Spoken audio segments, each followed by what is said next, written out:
Beloved brothers and sisters, we have come today again. We thank the Lord for the life that He has given to us, for His blessings. Today, I want to talk on a topic: new life. A new life. Stand up and work. When we talk about something new, meaning that there is an old one before. When we talk about something new, meaning that we want to change what is not okay that we had before, that we were doing before. And without old one, there will be nothing like new. Each and every one of us uh, has something that we have to give a new face, In this life, we really need to sometimes make something new. We don't have to remain where we are. We don't keep using the same thing. Sometimes you need to make a new change. And new life, new something new life, or whatever that is good in life needs to be renewed. And each and every one of us needs it. We need to make a forward, a new step forward. New life is possible if only we decide. This decision is ours. If we decide to make something new, if we decide to make a new step, it depends on us. There is need for us to really stand and walk. There is need for us to make this step. We don't need to remain one place. We need to move. We have to give something new in life. We don't need to be stagnant in life, because a life that is stagnant has nothing to offer. So every day, the only permanent thing in life is change. So we need a change, I would say. Each and every one of us, in one way or the other. No one is meant to be the way he or she is. Like this word we normally use, I am made this way, I am this way, is a word that don't really have its place in our life sometimes. For this new step, for this new way, new life, we have 3 steps. The first step is what I called before, or the past. Before, the life before, or the life in the past. The second one is now, the step now, or present, the present life I am living now. The life I am living now, or the life I am living presently. The third one is after, or what I will call the future. It depends on the name you give it. They are the 3 steps. But before we go on, I want to remind us of the encounter Jesus had with a paralyzed man in Mark chapter 2. We are using Good News Bible. So you can use your Good News or any other Bible. That is my study Bible. If we read this chapter, Mark chapter 2, verse 1 to 12, we'll see the encounter. The man that was paralyzed and was brought in by his friends. And when they came in, Jesus looked at him and pitied his situation. And he told him his sins are forgiven. But the people that were there were criticizing Jesus, saying that he has no authority to forgive sin, that is only God that can forgive sin, that he's blaspheming. And Jesus said, for me to prove to you that the Son of Man can forgive sin and you, he told the man, stand up and walk. Why I'm bringing this is not only for the man. You and I, we are paralyzed in one way or the other. There are sometimes things that pull us down. It could be anything in life. We have to just tell ourselves the truth. I am paralyzed in this area of life. I need to make a move. It may be a situation in life that is so difficult, that has paralyzed you, that you are losing the hope of existence. It may be a sickness that has made you feel unwanted, that has made you feel that you are not valued in life, or that has made you feel that you are not useful to people in life. You are paralyzed in this area. Jesus is offering us hope and strength. He's telling us to stand up and walk. The only thing we need to do is to trust in His power and authority. Remember, He told the paralyzed man, now I will tell you people that He told the people that were criticizing Him that He healed the man. He forgave the sin of the man. He said, now I'll prove to you people that the Son of Man has authority on earth. So you will have to get to know that it is only Jesus who has authority over our lives. So this situation that has paralyzed you, this sickness that has paralyzed you, this difficult moment you are living that has paralyzed you, the Lord is saying, I am the only one that has authority in your life. Pick up your hope, pick up your strength, move on, walk. I am with you. You are not alone in this situation. It may be that you have been betrayed by a friend. You are paralyzed in this area because you now find it difficult to trust. You know, it could really be painful that someone you trust, you never imagined that this person could do something like this or could say something. But you get so surprised that this person acted the way you never imagined. And for this, you are really paralyzed that you no longer trust anyone. The Lord is calling you today to stand up and walk. Don't let the past situation tie you down. Only trust in Him. You may be paralyzed in your marriage. The situation you are living in your marriage. You know, many people go through a lot in marriage. Many people go through a lot in life they have chosen to live. You may be paralyzed in one way or the other. The Lord is saying, stand up and walk. He's not telling you to stand up and leave your marriage. He's not telling you to stand up and live the life you have chosen. No. What He's telling you is that pick up your courage. Go down on your knees. Beg the Lord your way out. Ask the Lord to direct you. Ask the Lord to take control of the situation. Because when you carry everything on your head, it will be weighing you down. The Lord is telling you, the Son of Man has authority on earth. He has authority over your life only if you give Him that opportunity to come in, to be the commander of your life, the chief of your life. Remember, the Lord does not force us on what you need to do or what we have to do. He inspires you, but He won't force you. Each of us has to see where him or her is paralyzed and give the Lord this opportunity to come in. Because we are all sick. No one will say that I am perfectly okay. In one way or the other, we are sick. Being sick is not only being on sick bed. Our weaknesses can be sickness that we are suffering. It's a very serious one. And the highest sickness one can suffer is one who do not know God. That is the highest sickness you could suffer. So in one way or the other, we need to stand. We need to walk. We need a new life. We don't have to remain where we are. In situations that you are living, that it seems to you that all hope is lost, the Lord is saying, I am here. Stand up and walk. Make a new move. Make a U-turn. Pick up your courage. Don't be discouraged. Now, the 3 steps that I talked about before, that we need 3 steps in this new life we want to talk about. I said the first one is before, or your past.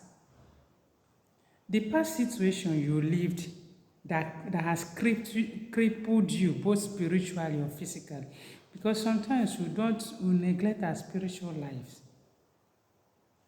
Mind you, you can be crippled spiritually when you are not united with your God. And the physical situation, difficulties you face can also cripple you that you don't even know what to do. You have lived in this situation for long. Now the Lord is giving you opportunity to get up. Because the Lord who can forgive sin, meaning that He takes care of the spiritual aspect and the physical aspect. Telling the man your sin is forgiven is to heal him from within. Because you may heal someone physically, but the person spiritually is sick. That means the person is even worse. The worst situation we can suffer is spiritual sickness. It's a pity that sometimes people seek for physical healing without seeking for the spiritual one. When you are healed spiritually, you see that your own physical sickness will be fast healed. So the Lord, who has authority over our lives, he can heal spiritually and physically, and he's the one telling you, take a new step, stand up and walk. I have authority over your life. Give him opportunity. Now, the second step, which is the present, the life you are living now. What you do with your life now, the experience you had in the past should be able to teach you of how to live your life now. Now, from the experiences you had, you need to make a move. How do you handle it? How did that life before or that life in the past, how did it form you? Did it deform you or did it form you? How do you think you have to live now? Do you need to keep living the old life and keep suffering the same thing? No, you need to pick up courage. Now I have gone through all these things. I have to move on. I don't have to remain where I am. I don't have to remain in self-pity. I don't have to remain and people be telling me, oh, sorry, and all those things. I don't have to remain there and be thinking of the things that have passed. No, I have to live. I have to survive. Now, whatever you do with your life now determines how your future will be. Remember, you are the choice that you make, and the choice you make becomes you. You become you choose what you become and become what you choose.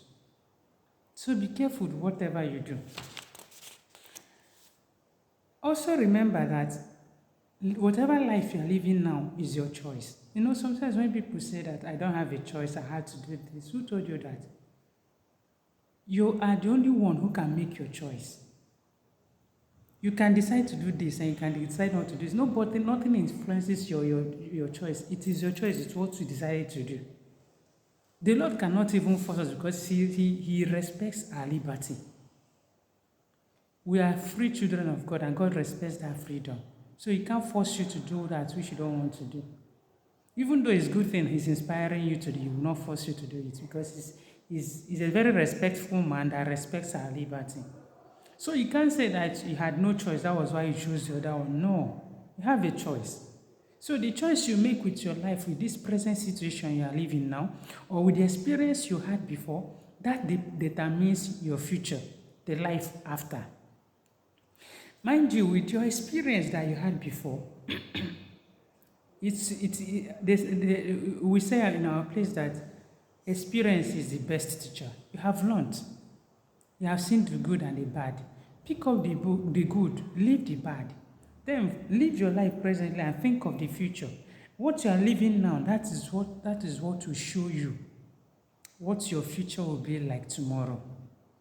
So make the right choice. Stand up from where you are and walk. Don't be crippled by situation. Don't be discouraged by things that you say you don't think you can survive. Who told you you can't survive? You don't think there is any hope coming. Who told you there is no hope coming? Is God dead? If God is alive, meaning there is life, there is hope. And once there is life, there is hope. And mind you that there is power in the words. I've talked about it. If you check my topics, the power in the words. Be very careful with words. Your past situation does not determine you. The past life you lived does not determine you. Even people, sometimes you hear people saying, I lived so much bad life, I don't know if God can forgive me, I don't know if I will live a better life. Who told you that? The only thing you need to do is, today, Lord, I am coming back to you. This old life, I will not live it again. I want to have a new life. The Lord welcomes you and he inspires you. So pick up your courage Stand up and walk. A new life is possible. A new change is possible. A new step is possible, and you and I need it. Don't remain one place. Make a new move. Just give a chance. Give yourself a second chance. Don't destroy yourself. Give yourself a second chance and give the other person a second chance. Give the opportunity a chance. Because sometimes you may be closed in a situation that you be closed within yourself that you no longer see the light coming. Give yourself a space.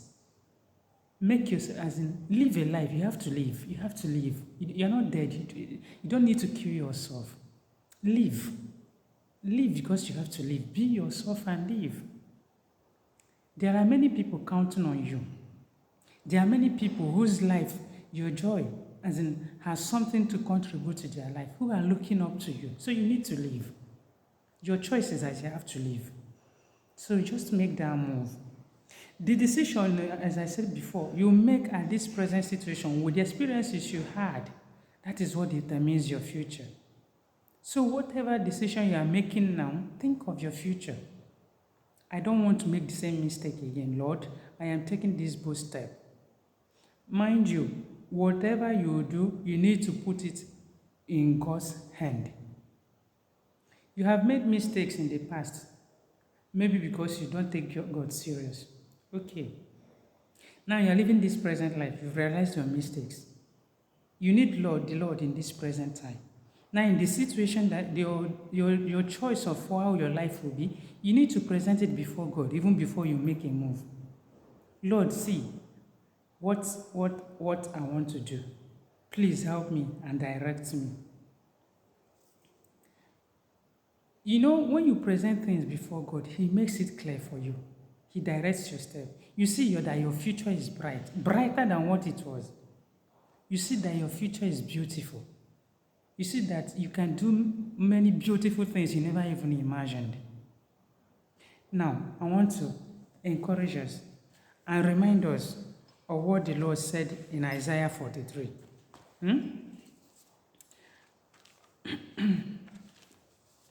So that we will know that the Lord who created us really cares for us.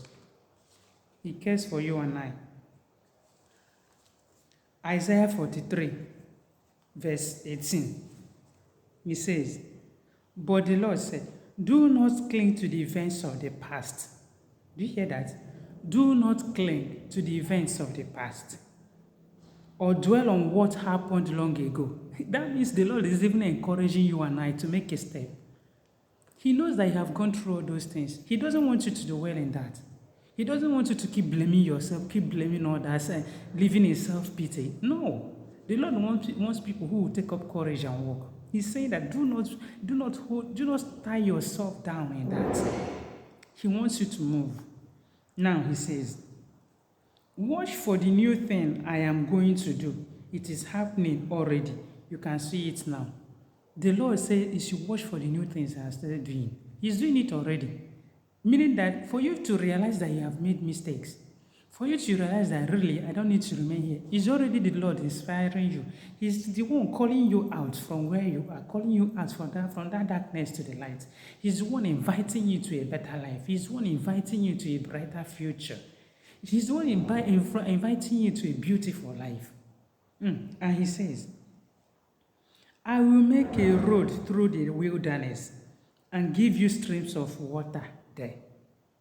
I will make a road through the wilderness and give you streams of water there. That is to tell you that if you are saying that there is no hope for you, if you are saying that there is no life again, if you are saying that things will not work out, the Lord is telling you, look, I am doing new things for you. That desert, I'm going to make a way for you. And I'm going to let water flow for you. Only if you go on your knees. Only if you present it to the Lord. It gives me so joy whenever I read the word of God. I see the love that the Lord has for me and you. Oh, if only we know the word of God. If only we hold Him by His word. Remember, you cannot move on. You cannot stand if not on your knees. Remain on your knees before the Lord so that you can be able to stand before men. When I say men, before every human being and before every situation in life so that you be strong. When you keep your knees on the ground before God, when you humble yourself before God, my dear brothers and sisters, you will be stronger than what you think before any situation, before men, before whatever that stands before you. Remember, our past should not hold us down. The Lord said it in Isaiah 43. Look at the new things happening. So, as the Lord told this crippled man in Mark chapter 2:11, rise and walk. We need to rise. We don't need to remain one place. So check where you are paralyzed. Check where you are crippled in life. Bring it before God and tell the Lord, Lord, I don't want to remain here. I need to move. And the Lord will do it for you. Remember, he says, heaven and earth will pass away, but my words will never pass away. And he said in this same Isaiah that my words will never come back to, just like water or rain falls and nourish the ground for crops. So my words comes to accomplish what I sent it for. So, my dear brothers and sisters, the Lord is calling us to stand up and walk. Don't be discouraged. I pray the good Lord inspire you more on what he says, so that we should know that we have a life, have a new step to make. We don't need to remain one place. Thank you.